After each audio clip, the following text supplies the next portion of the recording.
Hey guys, Scott Fishman here. They say, good things come to those who wait. So fans of AEW and professional wrestling in general who have been waiting for Fight Forever, it's right around the corner, June 29th, all the major platforms. And who better to talk about the game than a producer for THQ Nordic? We have David here, David Knudsen, and from AEW, Senior Vice President for Business Development, Partnerships, and video games and everything in between. I'm sure he wears many hats also on top of all that, being part of professional wrestling. Nick Sobic, how's it going? Good, Scott. Thanks for having us. Yeah, So thanks, Scott. We're yeah. excited. So, Nick, before you came on, David had mentioned that, between you and Kenny Omega, this was kind of something that you had kind of pictured and visualized for right from the start of AEW. Just talk about what it means to you to kind of be at this stage and just what it means, just kind of the things and the journey in itself. Kind of talk about that a little bit. Sure, I'd love to. First of all, I love Kenny Omega. He and I have been working on this game together for the last 3.5 years, pretty much every day. You mentioned at the top of the interview, people have been waiting for this game. And first of all, it's flattering to hear that, and we hope it's true. But just one note, because one of the number one questions is like, what's taking you guys so long? So here's what I'll say to that. We made a decision to animate every single wrestling move in this game. A lot of games, especially simulators, pretty much all the sports games today, they use motion capture. We decided not to do that, and we think it's worth the investment, and we think it's worth it from a player experience standpoint. But to answer your earlier question about sort of how did this whole thing get started, I was the first employee of AEW, and on day one of AEW, we spent a lot of money starting AEW. Day two of AEW, Kenny Omega and I had the audacity to go back to our boss and say, "We know you spent a lot of money, but what do you think about taking this tremendous leap of faith and let us start working on a video game?" And luckily, Tony Khan, founder of AEW, is a very data-centric person. He makes all decisions based on data and analytics. And we were able to sort of prove our thesis that there is a gap in the space of this type of game. It's something that our fans want, and it's something that has the potential to do really well if done right. So that's just a little bit of the background on AEW Fight Forever and sort of how it came to be. And I really mean this when I say this, but AEW games, and specifically Fight Forever, is a pillar of AEW. It's part of our foundation, part of our future, and we couldn't be more excited that June 29th is right around the corner. It's crazy when you talk about these milestones and you forget, AEW starting in 2019, and we have a video game coming out, people, like a quality video game. I mean, it's just insane when a property this young is able to kind of pull out a product like this. So I think just taking a step back and appreciating that is just incredible from my standpoint. And someone who has played video games for THQ video games dating back to the days of WCW versus the World, WCW NW Revenge. And then David talked about, SmackDown versus Raw and all the games that he was a part of. So David, just kind of tell me what you guys have taken from the past. What did you learn from putting into what worked? Of course, people loved No Mercy back in the day. So, and obviously there's a lot of things that were inputted from the past. Just talk a little about what went into that as you came on board for this project. So with Nick and Kenny, when we came on, the game was well into production. And I have to say, for AEW's first game and for them in their first venture of a video game, the progress that they had made and where it was at, you would have thought that they had been making these games longer than I had. Just the thought that they had put out to it, the organization that they had, it was amazing. And I know I'm getting off track here a little bit, but just to say a little bit about AEW, and Nick's bigger than me, but I'm not scared. But these guys, I've never worked with a licensor where you feel like you're a part of the family instantly. So within the first couple of weeks, it felt like I had been part of AEW from day one. And they are some of the quickest turnarounds, some of the most passionate people. and some of the smartest people of an organization I've ever gotten to work with. So it really made, we came on to help finish the game up. With our experience, they had everything they needed to make the meal. They just needed to know how to put it together. And that's kind of where we came in, is just to kind of help finalize the game. But really, it was AEW that really saw the vision of this and was able to fill in, like Nick was talking about, this portion of the market that's missing. And you're seeing this in all of our social posts and videos that we're putting up, is everybody's like, I've missed this. I didn't know I missed this until I saw that these are the games that I used to play and love to play with my friends. And it's coming back in just a couple of weeks on June 29th. People are always interested to find, when games come out, when it comes to roster. Obviously in the world of professional wrestling, things are always happening, things are moving, people are leaving, people are coming. Talk a little bit, give us some insight and, the communication between, the video game side and then the company side, as far as when was for example, like what was the cutoff date when you had to stop adding new things to the game or characters, or else, the game wouldn't be finished in time. Kind of give us a peek behind the curtain when it comes to that sort of thing and those decisions. So great question, because it's not a perfect science, and we spend a lot of time very carefully choosing roster members for this game. And here's what I'll say. There's a couple choices here that are really, really obvious. Are we going to put Kenny Omega in the game? Absolutely. However, there are some choices that we've made that are roster members who aren't top of the league stars yet. And the reason that we did that is because a lot of decisions we made for this game was based on pure fun factor. There are some characters that maybe you don't see on TV every week on AEW Dynamite, but are an absolute blast to play in this video game in a way that like a video game can make you appreciate their uniqueness. So we have all the AEW stars. We have some picks that are based truly on like, we really want to play this character in a video game and it would be utterly unique.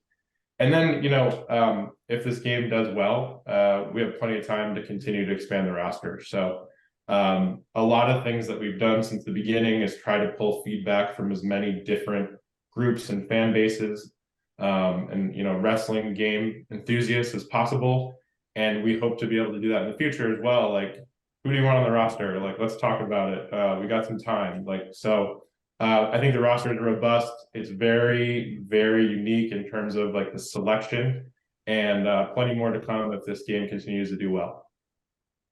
You talked a little bit about, if it does do well and just how you can add, adding roster and additions. Talk about just, releasing one game every year or versus, using the same format and then just creating downloadable content, and kind of where do you kind of see the future of the games going? Everyone's going to be on like playing this game like already immediately, like, oh, I can't wait to see what's next. So talk a little bit how that works in your planning and maybe how it may be different from what we've seen in the past, how it was done. Yeah. Great question. And it's really odd for us to think about talking about like even an AEW Fight Forever franchise because the game's not even out yet. That being said, I've worked at AEW since the beginning, and I've known Tony Khan for the last 10 years. I can tell you that he's probably one of the most generous people I've ever met. And I can tell you if this video game does well, we're going to take those dollars and we're going to put it into an AEW video game franchise. So very much opportunity here for our fans to speak with their wallets. If they like what they see, I'd like to be able to continue making AEW video games for a very long time. And just like one specific note on, I'm a video game fan. I've been playing video games my whole life. I'm not totally in love with the model of forcing a game out every single year, because the timeline is arbitrary. And over the course of a year, there's some characters in this game that took a year to make just one character. So it's hard to say arbitrarily, let's force a game out every single year, even if maybe we're not quite ready. So I would just say that we want to make this game as good as possible, even after it comes out, continue to update it. And then when the time is right, and if it makes sense, and if the fans are asking for more, I would love nothing more than to, spend the rest of my life working on AEW Fight Forever franchise. David, talk a little bit about the match types. What makes AEW unique, of course, some of the match types, the casino battle royale and things like that. What are you most excited about? What do you think sets this game above everybody else in wrestling games right now? Well, the one thing that we discussed with AEW when we did some mock reviews last year was the rating. Everybody's worried about the rating, so whether that's going to help or hurt sales. And we came to the conclusion we really weren't worried about what the ESRB and the other companies were going to rate this game. And what that allowed AEW to do is to have total creative freedom to bring these match types to the full extent. And of course, I'm talking about what everybody was worried about until that screenshot got released, which is blood. No blood was ever taken out of this. We never dialed anything back. That was what AEW wanted to do. We were totally on board with it. So we were prepared to take an M rating if that was going to happen. Luckily, ESRB came back with a T rating. But what I'm excited about is going back to that all these matches are over the top crazy, just like you see on the AEW live programming. I don't know how these guys in real life put their bodies through it, let alone your wrestler that you either create or pick what you're going to put them through in a virtual world. But the ladder matches are over the top. We just released a trailer today on it. You've got your lights out match where anything goes.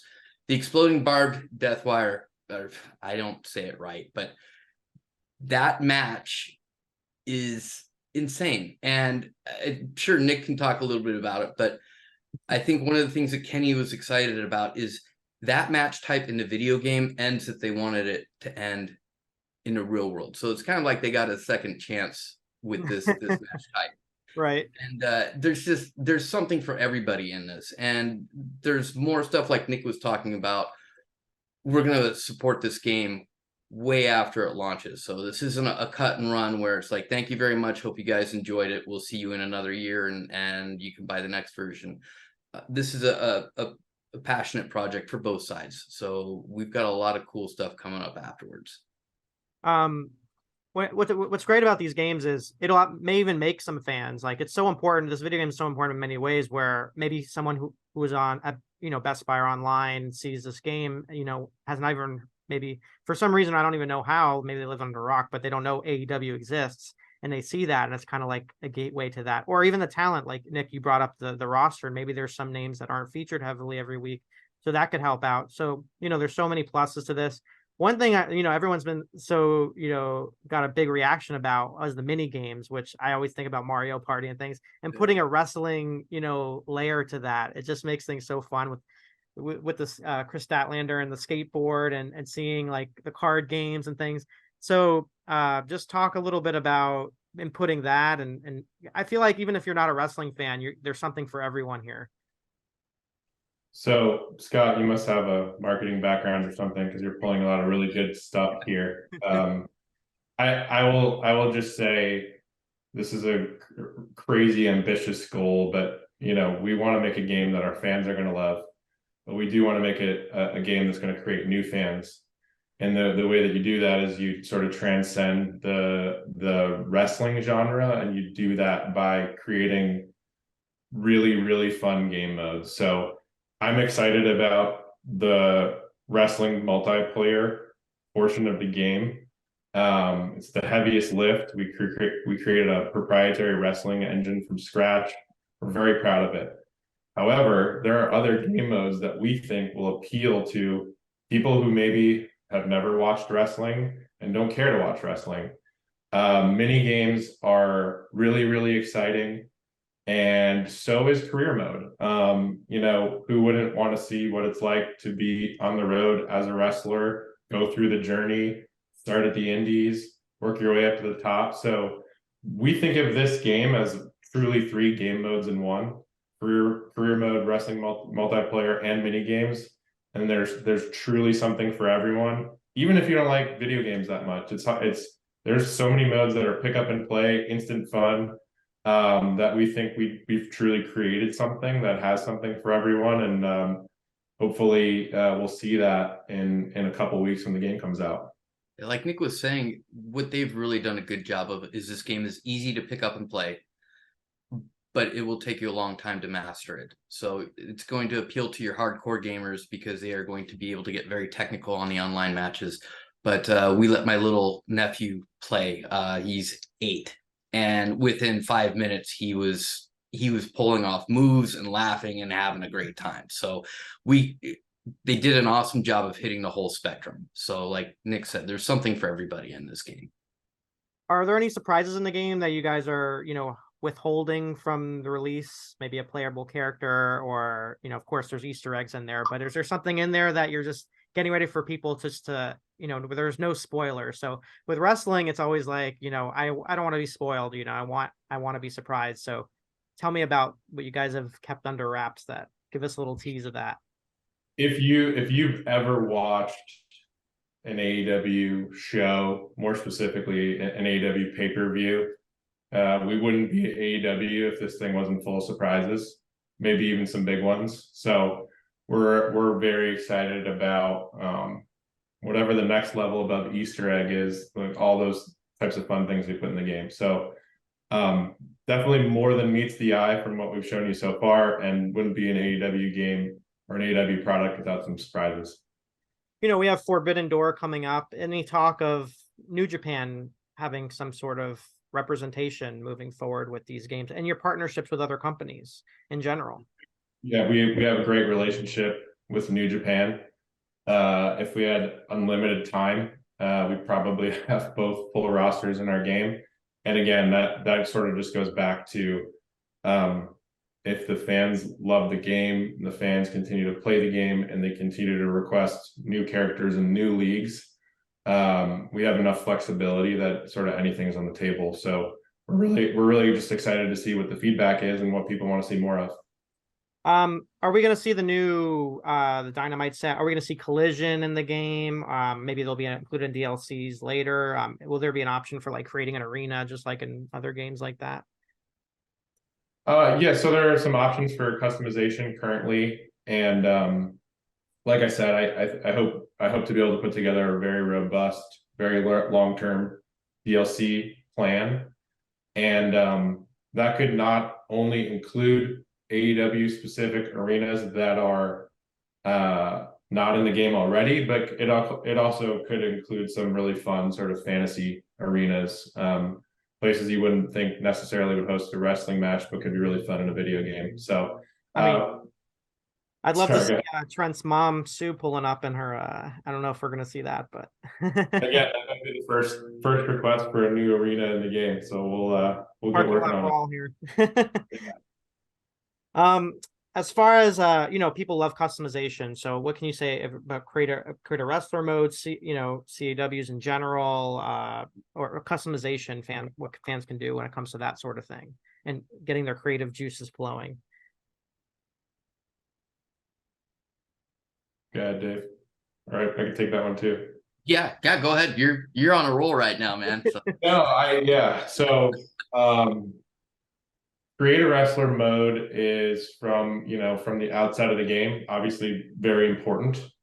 But I think what we found early on is like our characters have unique move sets. So like if you are playing as Kenny Omega, you want to do specifically Kenny Omega's moves.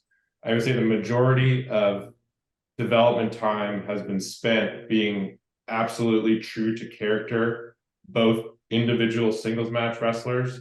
And what's super cool is if you're a tag team wrestler and you enjoy tag team mode, you can do specific tag team related move combinations. So our emphasis is making the wrestlers that are actual AEW wrestlers be true to life, but creating an absolute ton of variety in the creator wrestler mode.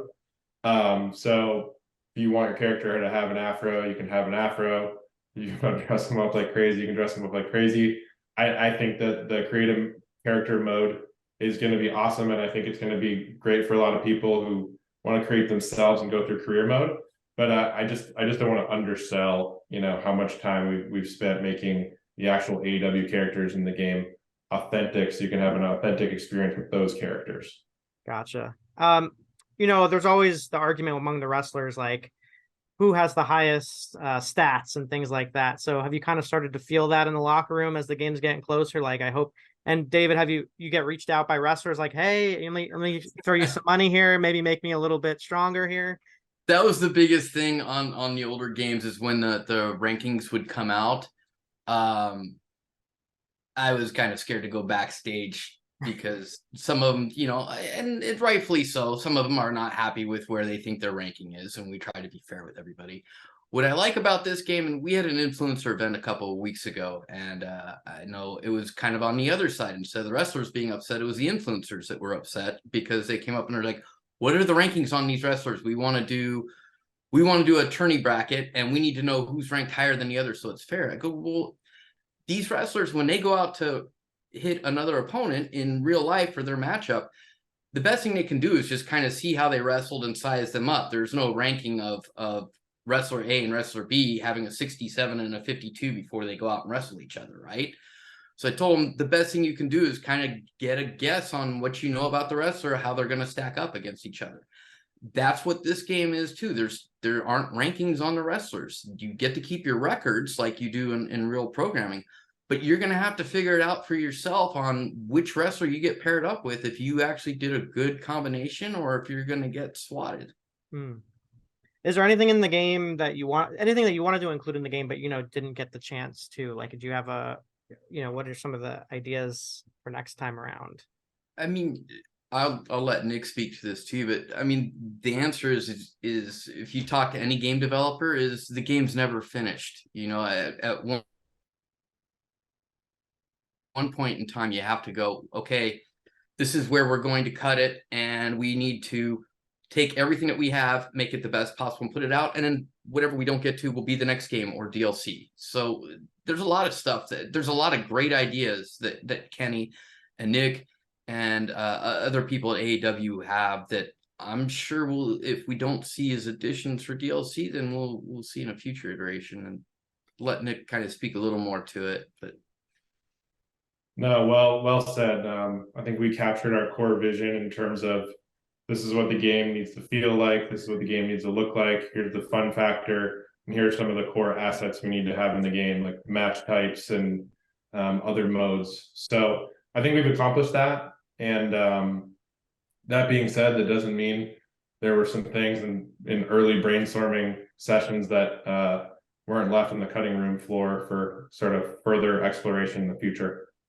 Awesome. The one thing I give AEW a lot of credit for too is their main focus on this game. They did not get distracted from focusing on the most important part of the video game, and that is the game mechanic itself. And you'll see it in the gameplay.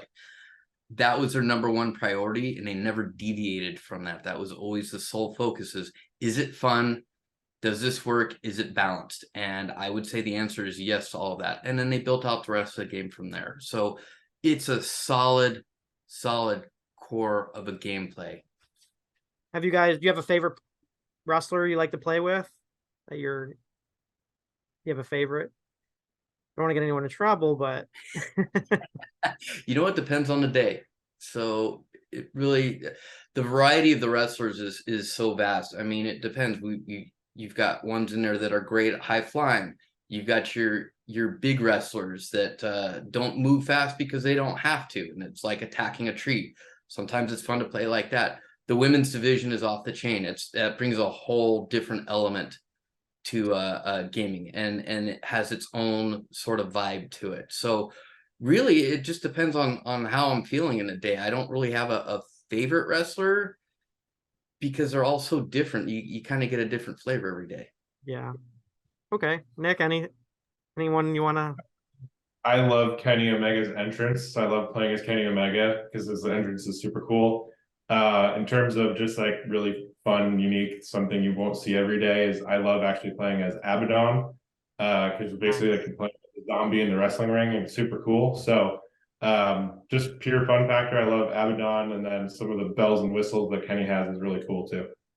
I think you just laid it out right there with sorry, I didn't mean to cut you off, but you just laid it out there of someone who doesn't always get a lot of TV time, but I think someone that will want to play with her because she's it's so cool. Go ahead. Sorry, David. I was going to say, going back to what Nick was saying with the entrances, they did something that's very unique where you can control the pyro in the entrances and the angle. So not only is Kenny's entrance cool, but you can actually add and time your own pyro to the entrance as well. One more thing I wanted to touch on, let you guys go, is just the commentary too, because that's kind of a big thing about the wrestling games. Just talk a little bit about keeping that in mind and making sure maybe it's not always repetition, the same thing over and over. I mean, talk a little bit about that. I mean, there are games out there that have hundreds of thousands of lines of commentary, and I still find it repetitive and annoying. So we kind of made a decision early on to have some of our key announcers deliver some key lines, especially in the intro and outro. But during the actual match, I think it's sort of distracting, and I think it doesn't add anything. And if anything, it just like frustrates players. It's like, I just heard that, I just heard that, I just heard that. So what we actually did in this game is focus on our music library, and it's freaking awesome. We have such a robust music library of every single genre, and it's like when I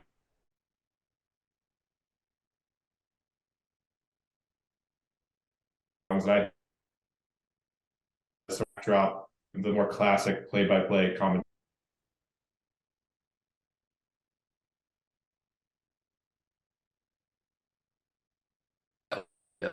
Reviewers that have played the game too, you just kind of get sucked into the gameplay, and it becomes so laser focused that I don't know if you'd even hear the commentary. Nice. All right, well, thank you guys so much for the time. Of course, June 29th will be a big day. Do you have any plans? Do the wrestlers have plans? Do you guys have plans to kind of mark the occasion? Does Tony Khan have a big celebration plan? What are we doing on that day, except taking maybe a breath? Go ahead, Dave, you first. Oh, I haven't gotten that far yet, but I know I'm going to be firing it up with all my friends that have been jonesing to get their hands on it and have been pretty jealous. So the game will be involved. Where it's going to be involved, that's to be TBD, but it's going to be fun. And then I'm going to take a big nap afterwards. Well earned. So if you buy the Elite Edition, you actually get access to the game a day early. So the game technically drops on June 29th, but if you buy the Elite Edition, you get to play it on June 28th. So I've already purchased my Elite Edition copy, and on June 28th, I will probably be playing the game for 24 hours straight, and hopefully a couple of cups of coffee next to me, but I'm really excited about it. And so is all our friends in the AEW family, AEW wrestlers, AEW staff. So we'll all be online June 28th with everybody else, hopefully. All right. Yeah. And I mean, you mentioned this is years in the making, but in so many ways. I mean, for so long, there was one, company in the marketplace. There were others too, but really one main big dog in the company when it comes to video games too.